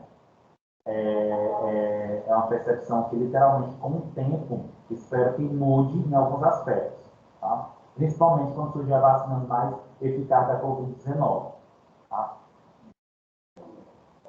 Porque lembra, por exemplo, nós estamos com surto de sarampo em Belém, no Pará. Pará está com surto de sarampo. E a explicação já foi dada. As mães não estavam vacinando os filhos. E aí, gente, teve o surto de varíola, tá? E a partir desse período aqui, teve a criação da polícia sanitária, que eu acho que talvez aqui, olha, o que é polícia sanitária, gente? Vocês lembram dessa história aqui da polícia sanitária? Literalmente uma polícia, ele chegava ao presidente e acabou. Não, e era filas que tinha que fazer com a mãe, criança, você tinha que ir, era obrigado a acontecer isso. É tanto que tem algumas imagens, né, que rolam na internet, da criança chorando e o policial sanitário como se fosse uma arma, né, que antes era enorme, o gatilho, né. Existem algumas imagens. E literalmente era obrigado. Há estudos que mostram que possivelmente a gente vai ter que ter tendência nessa polícia sanitária, tá? De literalmente marcar dias para todo mundo ir, ter a carteira comprovando que foi feita a vacinação, tá? Por causa desse movimento de vacina. Quarentena do doente, vacinação obrigatória, destruição dos cortiços, controle dos vetores de doença, notificação de doença, tá? Gente, destruição dos cortiços. Essa destruição do cortiço, gente, também é um pejorativo de discriminação e preconceito, tá? Acreditava-se que os cortiços eram um ambiente de foco e de transmissão de doenças. Entenda, os cortiços, gente, não é que eles têm esse perfil, mas como não tinha condições de vida para os moradores, acabava tendo uma proliferação de doenças mais fácil no ambiente. Mas não é porque tem que ser destruído, não. Tem que dar condições de moradias adequadas para os indivíduos, tá? Vamos falar um pouco sobre vacina obrigatória, então, vacinação obrigatória. O que vocês acham? Tem que ter essa obrigatoriedade? Ou não tem que ter? Olhando por um lado é bom, o caso de controle de doenças, mas por outro lado tem que respeitar, por exemplo, a Constituição que prevê a liberdade, né? Aí complica.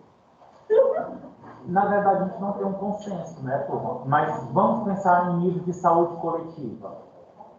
Quando eu penso em nível de saúde coletiva, a vacinação ela tem que ser obrigatória. Tá? Porque eu penso num bem-estar bem maior do que individual. Tá? Gente, o que é notificação? O que é notificação de doença? Você já ouviu falar do que? Notificação compulsória de doença? Notificação compulsória de doença. Gente, todas as doenças que, por um certo modo, têm um grau de preocupação em nível de saúde coletiva, tem que ser notificado para o Ministério da Saúde.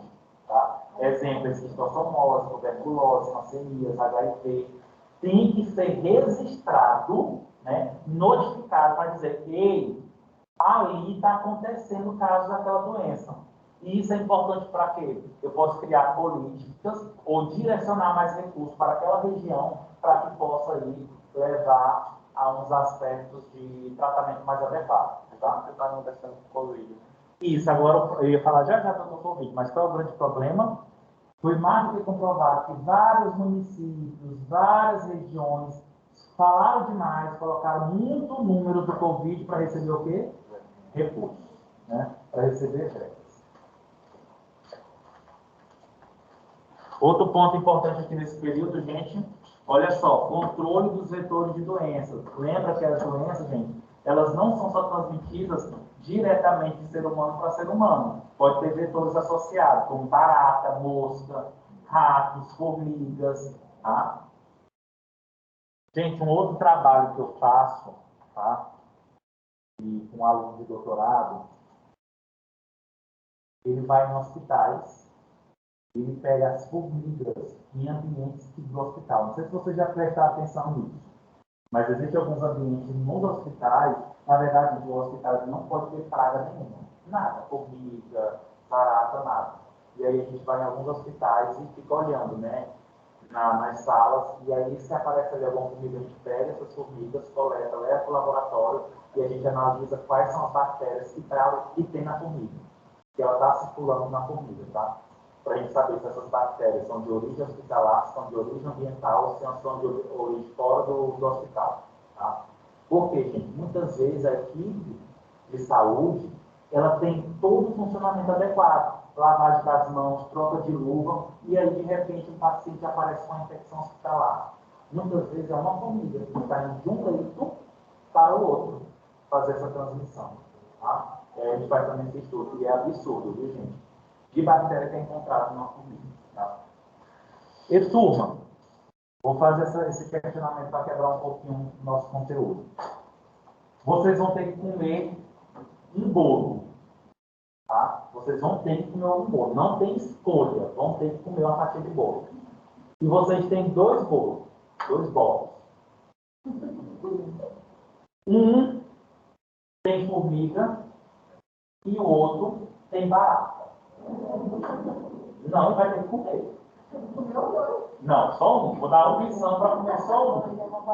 Aí eu tenho formiga para mim, né? E aí vocês vão agora escolher o que vocês forem comer. Lógico, os que tem formiga, você vai tirar a formiga. E os que tem a barata, você vai tirar a barata. Você vai comer só o bolo. O que vocês escolheriam?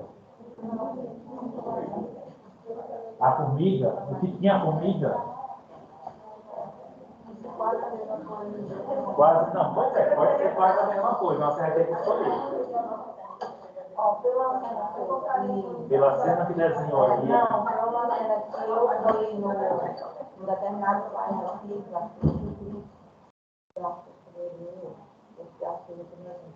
Comeria que tem barata e passa barata. Gente, vocês que escolheram formiga, por que vocês escolheriam a formiga? Me diz um exemplo, um motivo. Só porque eu acho mais bonitinha que a barata. Aparentemente é menos nojenta. Aparentemente é mais bonitinha, não é isso? do que uma barata cascuda que quando você bota na sua boca pode estralar, não é isso? Tá. Eu vou mudar agora a situação. Olha só. Quando você mata uma barata na sua casa, e você não pega na barata, que você não joga a barata fora, que você deixa no canto, no outro dia você pode ir lá, a barata vai estar lá. A formiga carregou, foi isso? Gente, a formiga ela transmite muito mais doenças, né? A formiga ela está mais associada a bactérias do que a barata, tá? Não estou dizendo que você vai ter que comer os dois. Assim, se eu estava, se eu sei, meu conhecimento, a barata, ela tem mais do que a formiga. Sim, a formiga, em vários lugares, a barata conseguia um pouco mais simples.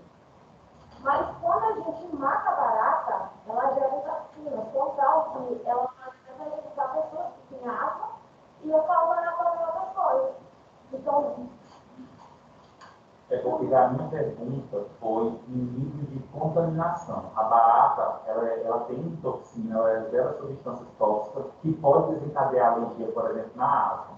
Mas a minha pergunta foi, entre escolher uma barata e um bolo que tem barata, um bolo que tem formiga, qual dos dois? Por causa da contaminação microbiana. Não porque a barata ela causa mais doenças, mas toxinas. Porque toxina é uma coisa, bactéria é uma outra. A barata ela tem menos bactérias do que a formiga. A barata, gente, ela tem mecanismo de limpeza. A barata se limpa. Tá? A barata ela se limpa. Ela é mais higiênica do que a bactéria. Então, se você for pegar um bolo que tem uma barata e um bolo que tem formiga, aonde vai ter mais micro-organismos? O bolo que tem formiga. Agora, a barata não, gente. A barata, em nível de estimulação do nosso sistema imunológico. A barata ela tem as toxinas, ela leva a alergia. Deu para entender? É tanto que quando a pessoa vai fazer, por exemplo, testes alérgicos, naquelas soluções alérgicas, tem solução de barata, que é colocado na pele para saber se o indivíduo tem alergia a pelo, a ácaro, a barata. Tá? Tranquilo? Também, aproveitando isso, lá no interior se utiliza também barata para estimular o sistema imunológico para o indivíduo se curar de asma. Pega a barata, lava a barata. Barata morta, né? Não vai ganhar barata viva, né? A barata morta, lava a barata, deixa secar, torra a barata, tá, no fogo e faz o pó. Depois massara a barata e coloca na água, tá? E aí faz a criança tomar o chá ou a água da barata, tá? Sério, gente. Para quê? Para estimular o indivíduo não ter asma ou para tratar a asma. E tem fundamento, gente, tem fundamento, mas não pode fazer, tá? Tem fundamento, mas não pode fazer. Por exemplo, eu não estou falando, minha colega também comentou, por exemplo, a barata tem toxinas que possam desenvolver asma, que é ruim para asma. Então, quando eu faço um chá da barata, eu estou botando uma dose mínima dessas toxinas. E isso pode estimular o sistema imunológico a combater a alergia. Deu para entender isso ou não? Você já ouviu falar de medicamentos homeopáticos? Não? Medicamento homeopático são medicamentos que são em soluções pequenas que vai estimulando o seu organismo a combater as doenças. É mais ou menos isso que acontece com a barata, tá? A colega, quando estava falando, ela estava balançando a cabeça. Já ouviu falar disso? Você. Quando estava falando da barata, você estava balançando a cabeça. Você já ouviu falar sobre isso ou não? Não? Tá. Mas tem, viu? Mas que eu quero que vocês entendam que se faz isso porque eu estou estimulando. Gente, um exemplo bem clássico. Pega o sangue seu e coloca no músculo. Ou já ouviram falar sobre isso, não já? A pessoa coletar o sangue e colocar no músculo, eles chamam de hemoterapia.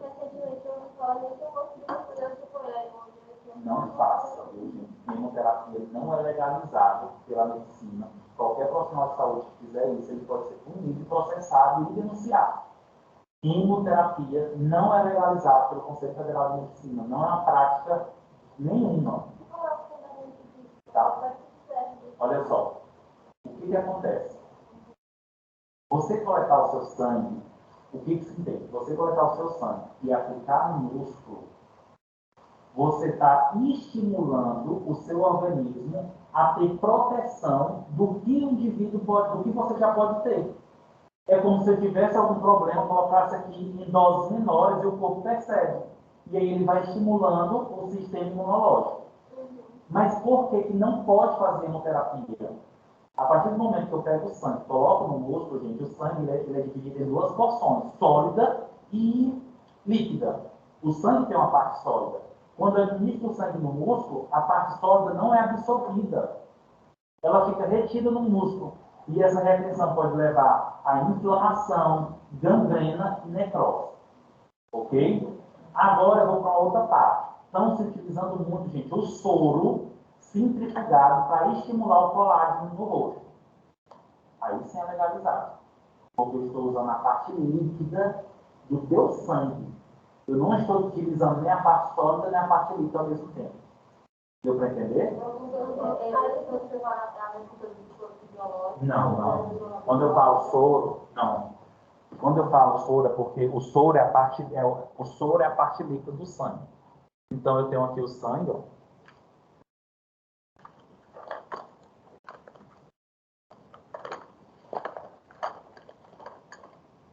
Eu tenho aqui o sangue, coletei e botei no tubo, tá? Quando eu centrifugo esse sangue, quando vai por equipamento para centrifugar, a parte sólida, que são as hemácias, as células vermelhas, as plaquetas, vem para cá, para a parte de baixo, formando o coágulo, e a parte de cima, que era o líquido que estava misturado aqui, fica com o soro.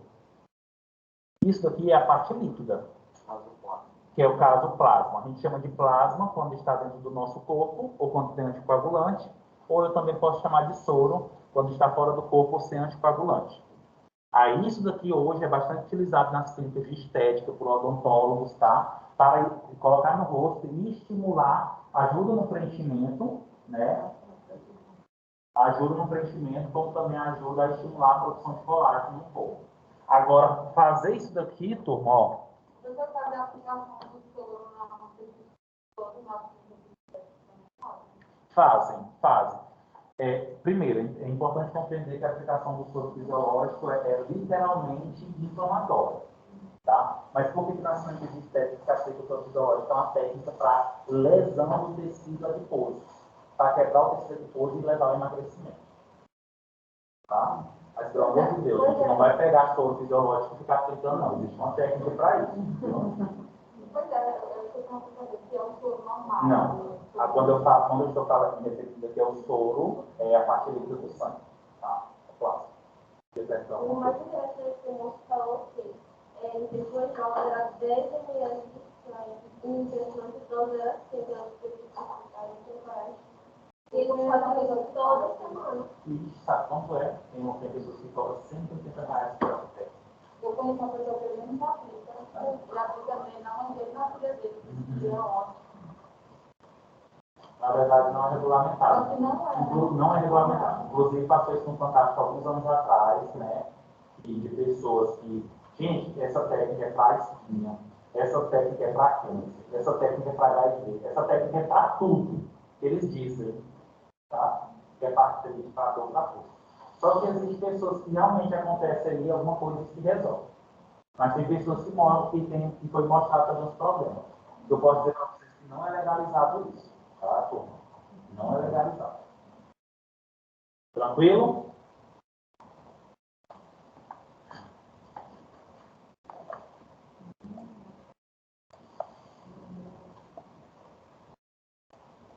Professor, eu já fiz. Não tem problema.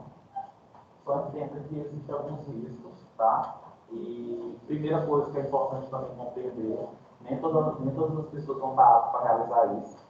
Principalmente pessoas que têm um sangue muito lipídico, tá? Pessoa que tem muito colesterol alto, triglicerídeos, o sangue fica muito leitoso. muito branco, e aplicar pode lesionar mais ainda o tecido. Turma, Lei Federal número 1261 ou 1261, de 30 de outubro de 1904, falando sobre aspectos históricos no Brasil. Instituiu a vacina antivaríola, obrigatória para todo o território nacional.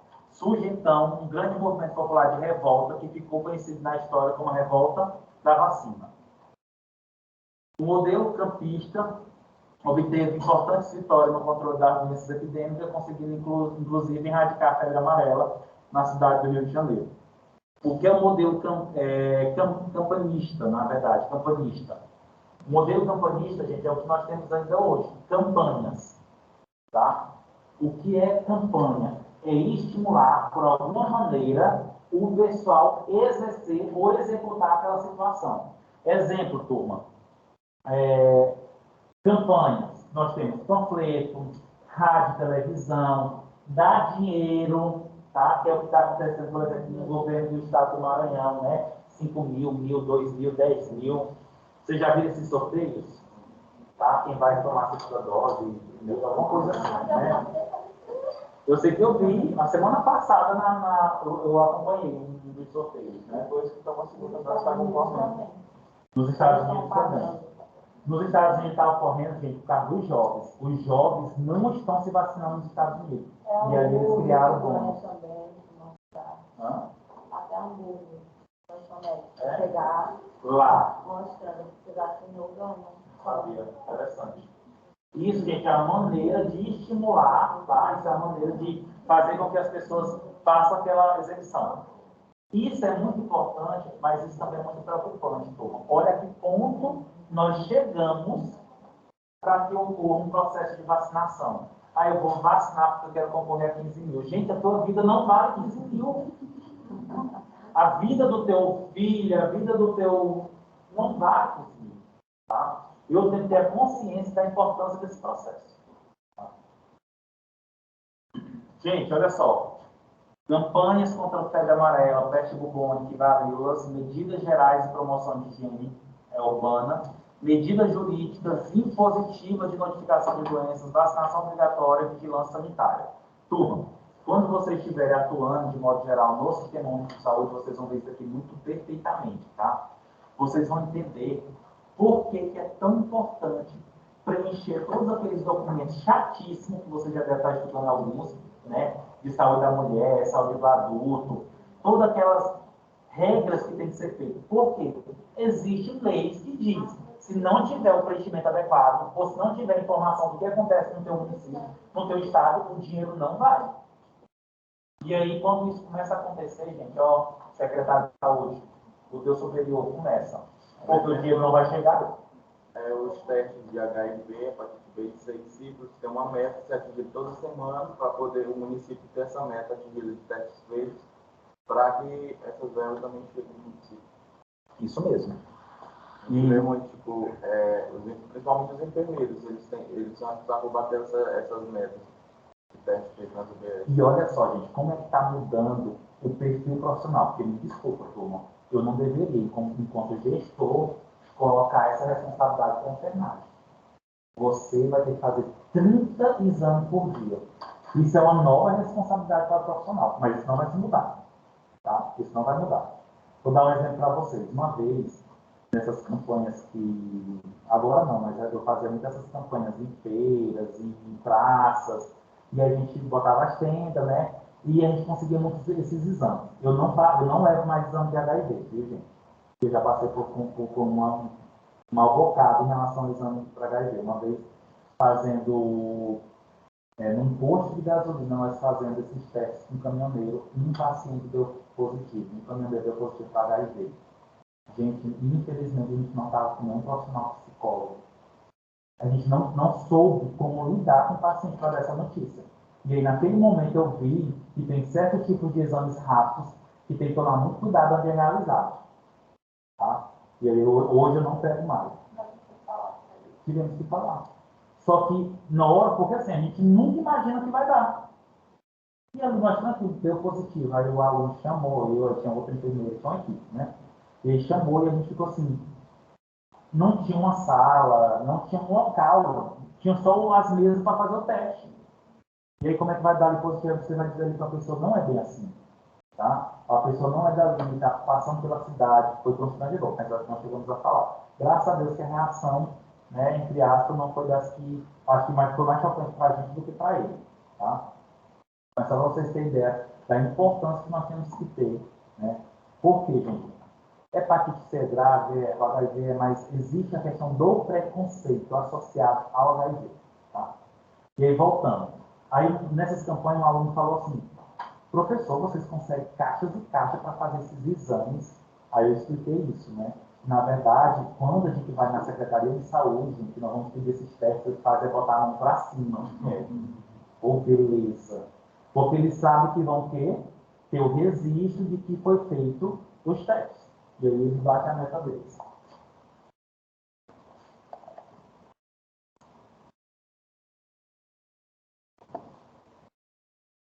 Gente, início da República, né, velha ainda, 1923,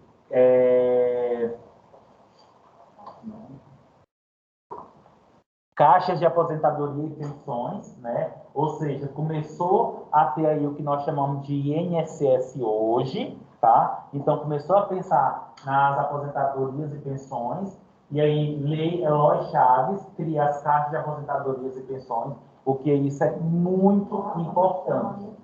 Tá? Gente, isso aqui é importante, turma. Essa questão da aposentadoria das pensões, gente, ela tem uma característica importantíssima para a nossa vida. Entenda, turma. Nós não conseguimos trabalhar uma vida toda. Vai chegar um momento com 50, 60, 70 anos que você não vai conseguir executar suas atividades. E você precisa ter uma renda. E se você não tem essa aposentadoria, você vai sofrer muito mais com essas consequências. Tá? Quando eu falo nessa característica de aposentadorias e pensões, turma, é só para vocês terem ideia que tudo também vai depender, por exemplo, da profissão. Quando a gente pensa em aposentadoria, eu, por exemplo, possivelmente eu vou me aposentar com 65 anos pela minha profissão e por eu ser homem. Mas se você pegar um agricultor, tá, um lavrador, ele vai se aposentar com menos tempo. Mas por que ele vai se aposentar com menos tempo? Você vai comparar da aula com um trabalho braçal. É isso que eu quero que vocês entendam nessa característica aqui. Existe uma diferença, gente. Fora que a tendência desse profissional, a tendência desse agricultor é ter muito mais doenças incapacitantes do que o professor.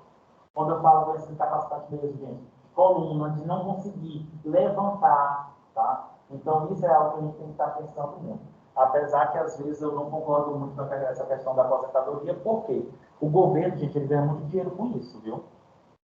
Quantas pessoas que passaram uma vida contribuindo que não conseguem chegar a se aposentar? Eles morrem antes da aposentadoria. E o dinheiro não vai para os familiares da aposentadoria, tá? FGTS até que vai, mas da aposentadoria fica para o governo mesmo. Okay?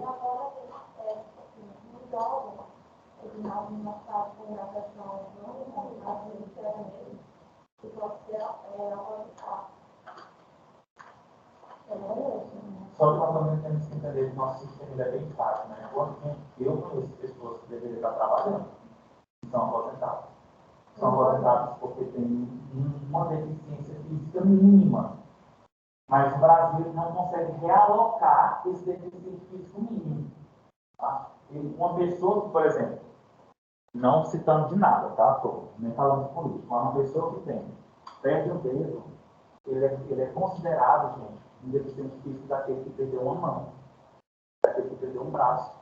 Não tem diferença. A aposentadoria está associada à mesma coisa. Tá? E nós temos como avaliar todos esses indivíduos e tentar realocar em uma instituição de trabalho. Gente, vocês pensam em aposentadoria? Ou não? Porque entenda, quanto mais tarde você trabalha, mais tarde você se aposenta. Entenda uma coisa. Existe a aposentadoria por idade que está associada à parte de contribuição. Se você chegou à sua idade de aposentar, mas você não chegou à parte de contribuição, os anos de contribuição, você pode se aposentar? Pode. Só que o valor é lá embaixo. Tá? Então, quanto mais você demora, mais você tem essa consequência para si, vamos dizer assim. Tá? Por que eu falo que tem pessoas que... Por que eu perguntei se vocês pretendem se aposentar? Porque vocês podem ser empresários, vocês podem ser pessoas de muito sucesso e não pensar em aposentadoria. Lembra que a aposentadoria é um valor mínimo, é um valor restrito. Tá? Eu conheço pessoas que falam, eu não quero me aposentar. Eu não contribuo para a INSS, porque o meu dinheiro eu prefiro estar voltando no banco fazer um investimento, porque eu sei que eu vou ganhar muito mais lá na frente. Tá? Agora, se vai fazer isso mesmo, é uma outra história. Gente, a lei era aplicada somente ao operariado urbano e as caixas deveriam ser organizadas por empresa e não por categorias profissionais, né, que hoje é diferente. O INSS está associado à categoria, está associado ao valor que você recebe, tá? Visando garantir pensão em caso de algum acidente ou afastamento do trabalho por doença e uma futura aposentadoria. Isso aqui é importante, porque não sobrecarregou o governo e as pessoas, quando tinham alguma doença ou algum problema associado, tinham um valor mínimo para ter um tratamento. Tá? Ou seja, aqui nós temos assistência médico-previdenciária. Em outras palavras, nós começamos a segregar a população. Nós começamos a segregar as pessoas. Só tinha saúde, basicamente, quem tinha essa assistência médico-previdenciária. E para ter essa assistência à saúde, nós precisamos ter o quê? Trabalho. E nem todo mundo tinha trabalho. E olha, era restrito a alguns tipos de serviços.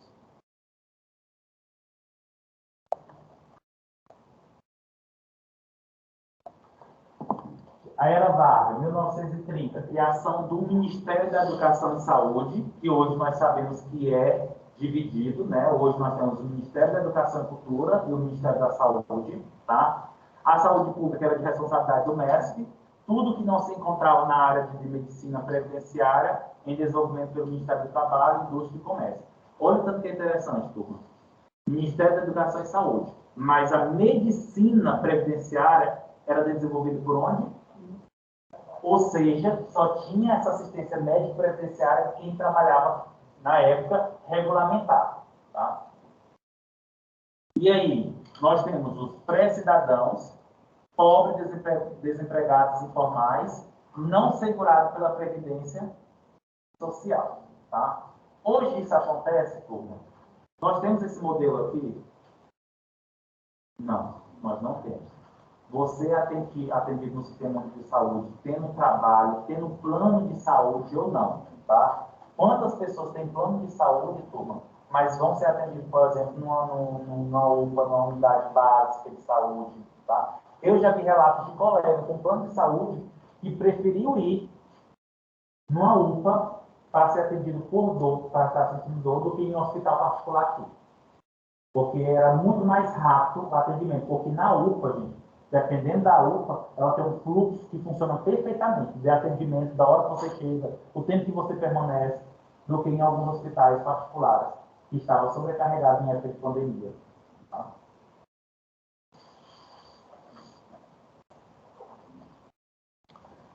Gente, continuando, em 1933, foi Instituto de Aposentadorias e Pensões, IAPES. Os IAPES foram criados no Estado Novo de Getúlio Vargas. Os trabalhadores eram organizados por categoria profissional e não por empresas. Os benefícios assegurados aos associados eram aposentadoria, pensão em caso de morte, assistência médica e hospitalar e socorro farmacêutico. Tá? 1953, foi criado o Ministério da Saúde, na verdade desmembrado, né? Voltada apenas para campanhas em saúde públicas. Olha só, campanhas em saúde públicas. Porque ainda pensando na característica do que era feito, era o Ministério do Trabalho.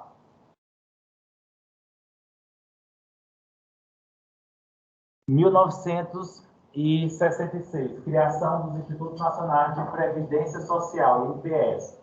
Resultou da unificação dos IAPES no contexto do regime autoritário de 1964, e aí nós já estamos falando da ditadura, tá? Turma, meio desse período aqui, nós temos mais reclusão da assistência à saúde, geralmente era utilizado mais por militares, tá? Gente, e pense numa saúde muito bem organizada, em hospitais muito bem organizados, são hospitais militares. Tá? O atendimento é impecável. Por quê? É impecável associado a uma característica cultural que eles têm que seguir, tá? Tem todo um critério, fora que os profissionais é altamente valorizados, tá? Gente, só para vocês terem ideia, de vez em quando tem seletivos para aeronáutica, para marinha, aqui em São Luís, por exemplo, né? Para aquela base de Alcântara. Um profissional de ensino superior, enfermeiro, odontólogo, farmacêutico, bioquímico, biomédico, eles recebem R$ 9.500, mais algumas gratificações. E o seletivo ele é válido por 7 anos, prorrogado por mais um ano. Ou seja, a pessoa pode ficar até 8 anos na instituição. A diferença, sabe o que é?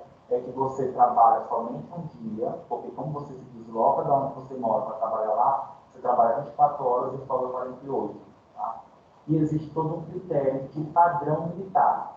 Roupa, horário a ser cumprido. Se você faltar sem certificativo, você pode ser preso. Tá?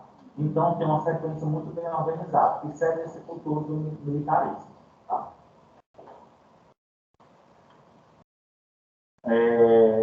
Administrava tanto serviço de assistência médica quanto de previdência social. Os INPS consolidam o componente assistencial como marcada opções de compra de serviços assistenciais do setor privado, concretizando um modelo assistencial hospitalar-cêntrico, ou seja, tudo era voltado para o hospital, tá? Curativista e médico-centrado. Quando a gente fala médico-centrado, gente, é que a saúde estava centrada no médico. Tudo era resolvido pelo médico. E nós sabemos que hoje não funciona assim. Hoje é multiprofissional. A doença, o indivíduo tem que ser tratado por uma equipe como um todo. Tá? Que terá uma forte presença no futuro SUS. Infelizmente, nós ainda temos isso aqui, né, turma? No SUS, curativista e médico centrado. Tá? E médico centrado. Um exemplo, turma. A equipe de enfermagem, ela pode fazer, né, a equipe de enfermagem não, na verdade, o enfermeiro, ele pode fazer o atendimento,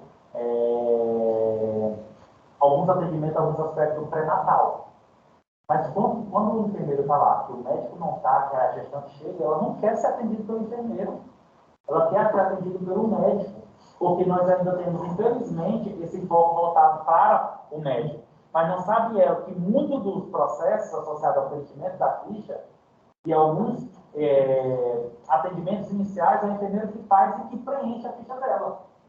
Não é o profissional médico. Tá? Mas, infelizmente, nós ainda temos esse perfil aqui, ó, médico central. Ok, turma? Alguma pergunta? Gente, nós vamos encerrar por hoje. Tá? Já falei de muita história para vocês.